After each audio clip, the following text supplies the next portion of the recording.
I think to me, AI literacy is about making sure that everyone in the world understands this important technology that's going to be integrated into every facet of their lives. The adoption of AI is happening so quickly that there's the potential to leave people behind, especially communities that don't have access to the latest technologies. Could we leapfrog that gap and provide them with AI education, AI curriculum today to help them get to the point that we all want to be at to understand this new world? So NVIDIA partnered with Iridescent because we were really impressed with how they were looking down the road at technology's impact on humanity, especially on communities, and actually giving those communities an opportunity to participate in technology development.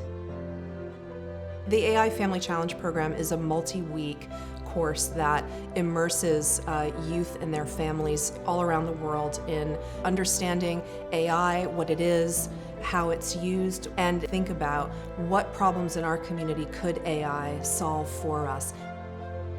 The number of countries that Iridescent has gone into with the AI Family Challenge and the positive response that they've received has just been, a sure sign for us that this is something that everyone around the world, even if they don't have access to AI, really understands the importance of it and is clamoring to work with it and to learn more about it.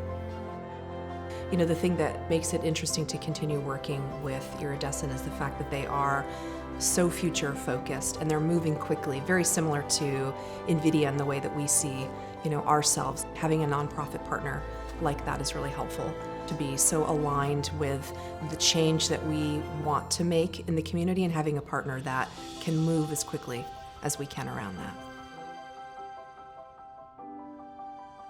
We're hoping the work that NVIDIA and Iridescent are doing together will serve as an inspiration to other companies and that they'll come on board to the AI Family Challenge. We need to all work together to make sure that our communities have access to such important technologies.